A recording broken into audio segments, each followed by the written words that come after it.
Ideally, before you have a baby, it will be important to have this honest conversation with your spouse just to make sure that you both are prepared to be on this parenting journey together. Hello guys, and welcome back to Priska's Mission. In today's video, I will be sharing with you the very important topics, about 7 of them, that you would need to discuss with your spouse before you think about having a baby.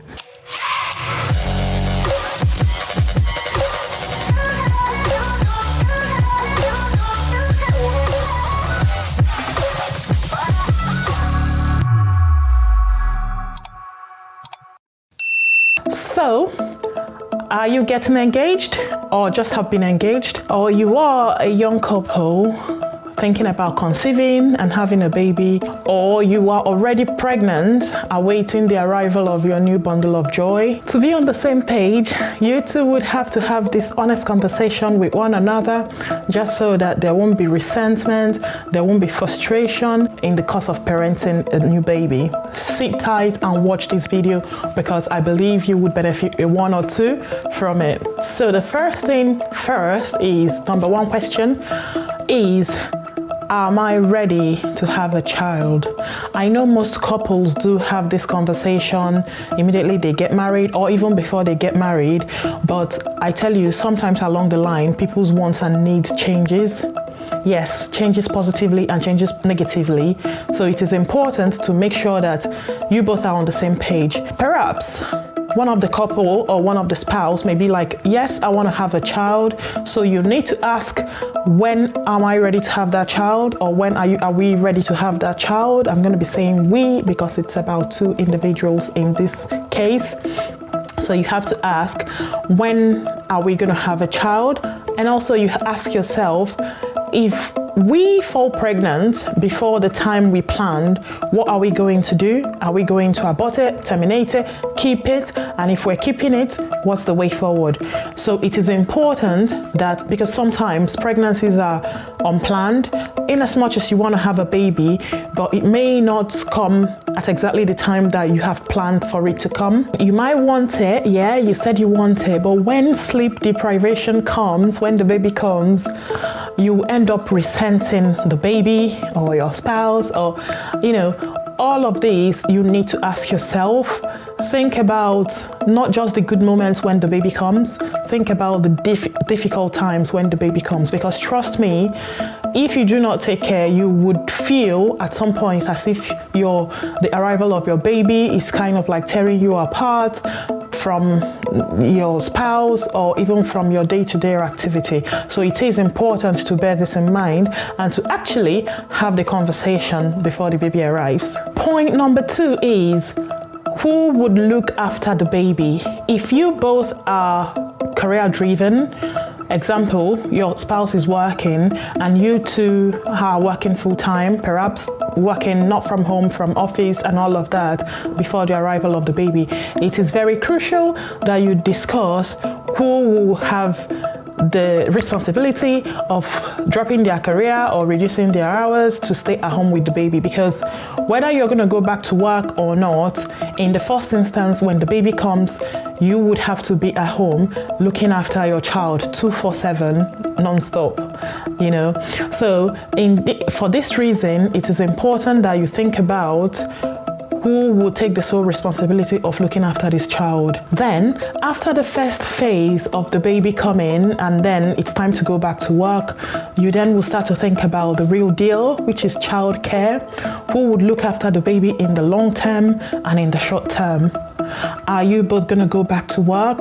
Would you work full-time? Who would consider to stay at home to look after the child? Are you going to go into different childcare options, example, nannies, inviting an au pair to come and look after your child, taking the child to crèche or nursery? All of those things you need to discuss beforehand, before even having the child, so that you're mentally prepared on what you will be doing. I must say also that I have created a video on different childcare options that you may consider when you get get to that bridge. And trust me, like I said before, it's important to start considering it early enough so that you won't be caught off guard. So feel free, please, to click on the video and watch the various childcare options that you would consider when thinking about having a baby. Number 3, this brings me smoothly to the next point, which is which of you would have the sole responsibility of taking care of your child. Yes, it is your both responsibility to take care of the child, but in the event of childcare breakdown, who would have the bigger responsibility of taking care of the child? Example, if the child is sick or if they have hospital appointments, etc., who will be picking those up, taking them to the hospital, making sure they don't miss any of their immunizations or hospital visits or things like that. Why I've put this as one of the crucial ones is that I have noticed that a lot of parents do not discuss this particular one, and somehow by default somebody picks it up. Maybe the person who just wants to keep it going picks it up. If a child goes sick, that spouse will be expected to stay at home, like an expectation. It wasn't pre-discussed or agreed. It is just expected that you would stay back and look after the sick child, whereas it wasn't discussed. And this, trust me, can cause a lot of resentment, a lot of frustration. So it is really important that the both spouse sit together and think about unforeseen circumstances when it comes who's going to step in. And also, I know it's called unforeseen circumstances, and also who will be hands-on when it comes to things that has to do with the baby. Like I said, making sure that their immunization is done, making sure that they don't miss appointments, all those little things. Who would have the lion's share in this? Do not just assume that the moms does it or would be picking that up, because if the mom is also a career person and goes to work just like the dad or just like the other mom, then it's as if you are kind of like being cheated if you carry on doing it. So it is best not to assume that is the responsibility of one person to do that when it happens. And in my number 4, I have the finances. Am I buoyant enough to have a child? Are we buoyant enough to have a child now? Right, this is the most popular one. A lot of people will tell you that it's expensive to have children, blah, blah, blah. But it is very important that you make a realistic discussion with your partner. Why I'm saying this is, when a baby comes, it is not easy to financially give that baby the sort of life that you would want them to have. Baby products are expensive in the UK and actually in every part of the world. Baby products are very expensive and they are unending. You see yourself buying unending diaper, unending milk, so it is going to eat into your budget, into your finances. So make sure that you discuss that and budget how much you intend to be spending monthly on your child. I'm not going to overflog this, but finances is a biggie when it comes to every home. Why I'm saying this is because when people do not talk about it and feel like somehow we're going to get through, maybe not. Example, we have seen the increase in a lot of things, the change that happened, the economic crisis that we are in, I think is a global economic crisis. No one saw that one coming. So it is important that spouse come together to plan and have a discussion on how they would deal with things. It can even be up to talking about the sort of clothing and shops that you'll be going to buy your baby clothes.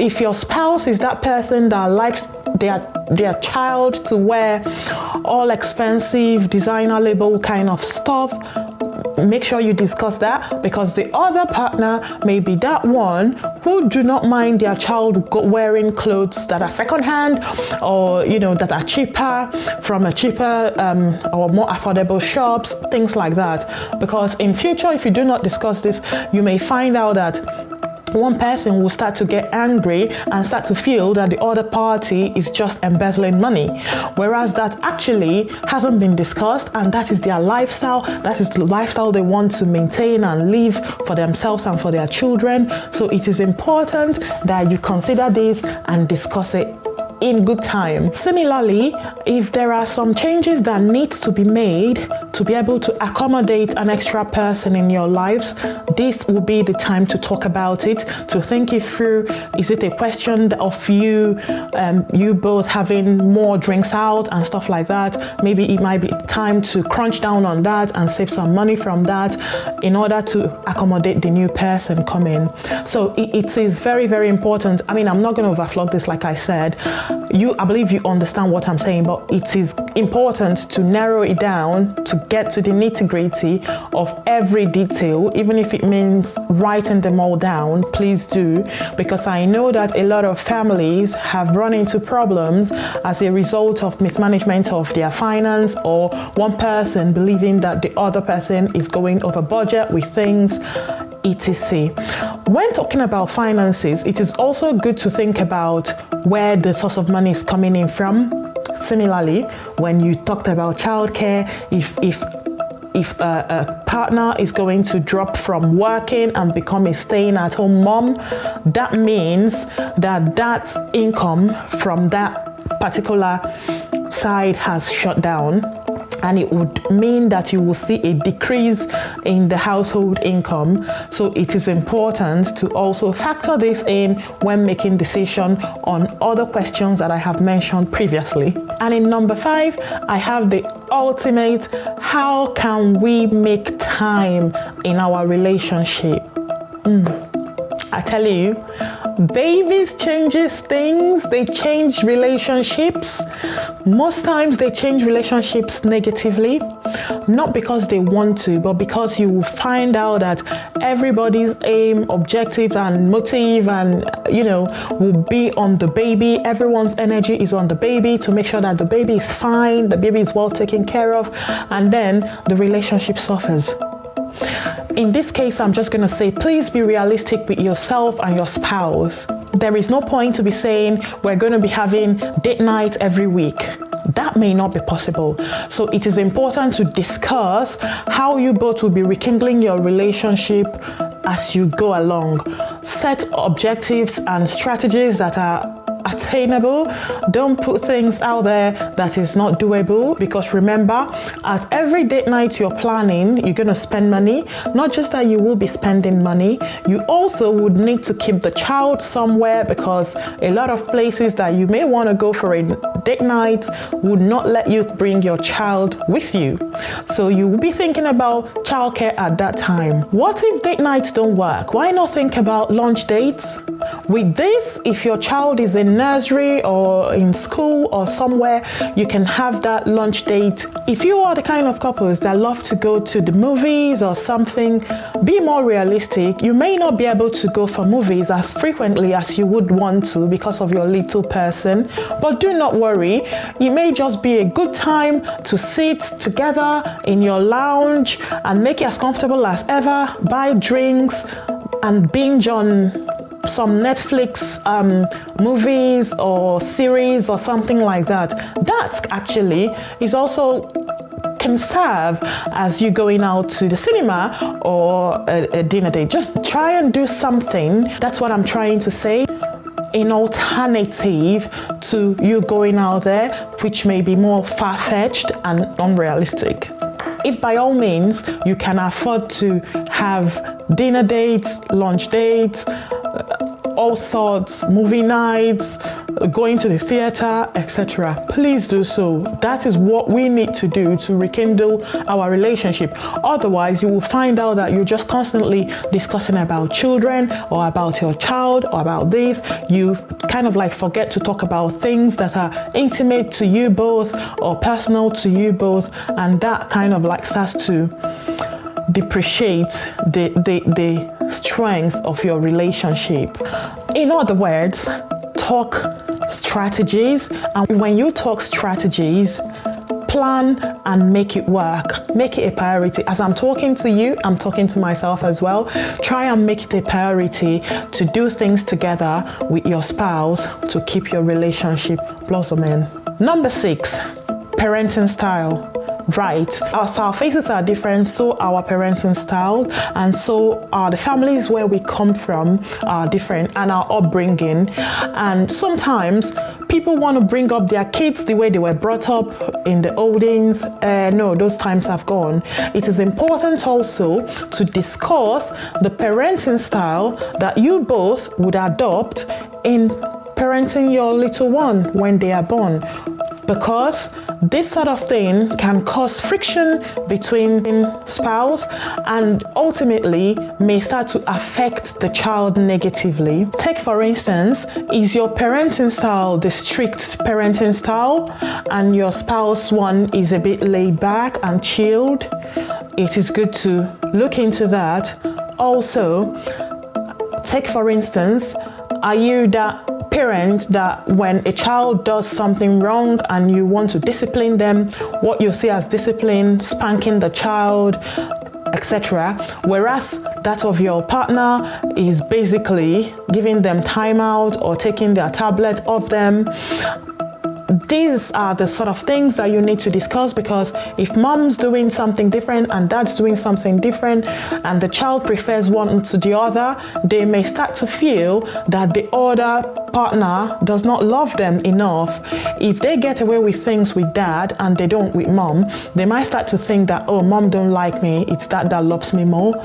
So to avoid such contradiction in your home and in the life of the little person, it is important that you discuss this as well. As you're discussing it, be prepared to kind of like compromise and adopt your partner's parenting style. For consistency purposes, it is important to compromise, because consistency is what a child needs. When a child don't see this consistency, it may start to negatively impact in their life as they grow older. And the last but not the least is number 7. And in number 7, I have, are you willing to incorporate your child into your life? Yes, a lot of parents have things that they do which they cannot take their child. Example, are you that dad that goes clubbing every night and you think, yeah, it's okay, even though with a child, I still have to go for clubbing? Remember, you're not going to take your child to the club. So think about things like this. Or are you that parent that constantly travel from one place to another? Of course, you cannot be dragging a child as you're traveling from one country to another or from one state to another. So it is very, very important that you prepare your mind to compromise. And as you're preparing your mind to compromise, you are actually compromising to incorporate your child into your life.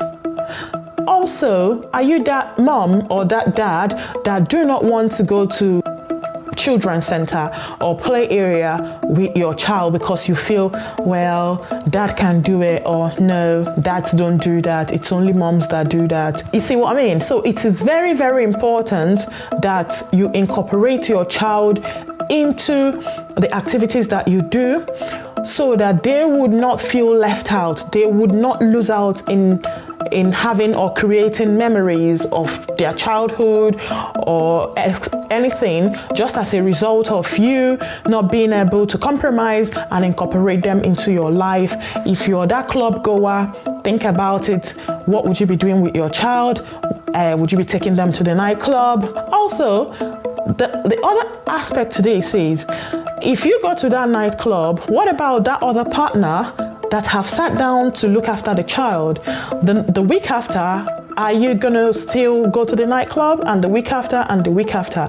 Again, this takes us back to one person feeling neglected, feeling upset and angry, and even start to resent because they may feel like they are not getting the kind of quality of life they should get, or you are getting, because they are looking after your little person. So, in whatever you are doing, just make sure that you are prepared and you are willing to sacrifice time, effort, money, resources, all of this when you're thinking about having a baby. Otherwise, if you are that selfish person that do not want to sacrifice, that do not want to compromise, then perhaps you are still not ready or there to having a child. And that's not a bad thing. That's not bad to say you are not there yet. And that is why you need to have these conversations. There is no point in starting something and don't do it well, or starting something and not finish it right. So it is very, very important that you have this conversation with your spouse, with your partner, to make sure that you all are on the same page. Do you know what? I'm going to stop here. I will create a part 2 of this if you really enjoy this, because the list is so many. It's long. It's a very long list. I won't want to bore you, but let me know if you want me to continue in my next video with this particular topic, because it kind of like drives home to a lot of our homes these days, and start to appreciate having these conversations before you have your baby number 1. And even if you've not had the conversation and had baby number 1, it's still not late. You can still have this conversation before having baby number 2 if you do want baby number 2. So it is not just when you're having a first baby. If you haven't had this conversation initially, do not worry. You can still have it now. It is not late. But please be honest to yourself, be honest to your spouse, and be very realistic. Don't just leave it wishy-washy. Go in depth, go nitty-gritty to make sure that every aspect is looked at. And trust me, if you do this, when your baby comes, you're going to have a very, very happy home, and you will be able to manage without any hassles. By the way, if you haven't subscribed to Priska's Mission, please subscribe to this channel to encourage me to keep bringing you good content. If you have enjoyed this particular video, click on the like button. Thank you very much for watching Priska's Mission again. I do appreciate you. Until my next video, stay well and God bless.